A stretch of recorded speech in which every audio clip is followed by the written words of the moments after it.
مس world 2025 کے مقابلے حسن میں شرکت کے لیے Miss South Africa Johnson van Rensburg Hyderabad پہنچ گئی۔ دنیا بھر سے مختلف ممالک کی حسینائیں حیدرآباد میں ہونے والے مس ورلڈ کے ایک بین الاقوامی مقابلے میں شرکت کے لیے ایک کے بعد ایک پہنچ رہی ہے۔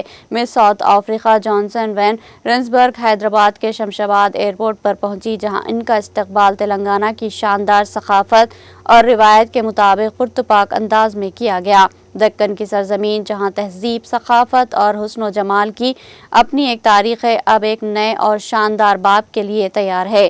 حیدرآباد پہلی بار عالمی مقابلے حسن کی میزبانی کرنے جا رہا ہے۔ شہر کی فضاؤں میں جوش، دلوں میں ولولہ اور گلیوں میں چرچے ہیں، کیونکہ دنیا بھر سے حسن کی شہزادیاں اس تاریخی شہر کا رخ کرنے والی ہے۔ اس عالمی مقابلے حسن میں کئی ممالک کی حسینائیں اپنی ثقافت، ذہانت، شخصیت اور حسن کا جلوہ بکھیریں گی۔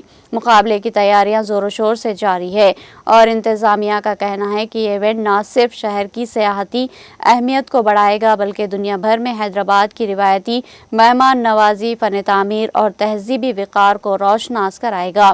دلچسپ بات یہ ہے کہ اس ایونٹ میں صرف مقابلہ حسن ہی نہیں بلکہ تلنگانہ کی روایتی ثقافت، موسیقی، کھانے اور ہنر کی جھلک بھی پیش کی جائے گی۔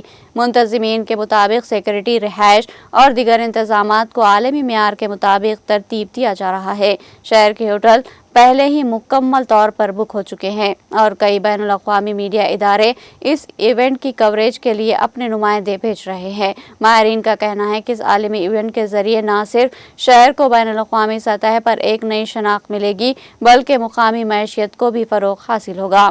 حیدرآباد، جہاں ماضی کی گونج ابھی بھی ثقافتی ورثہ کی حامل عمارتوں سے سنائی دیتی ہے، اب دنیا کے جدید ترین فیشن اور جمالیاتی رنگوں کا مرکز بننے جا رہی ہے۔ یہ لمحہ نہ صرف دکن کے لیے بلکہ پورے ملک کے لیے فخر کا باعث ہے۔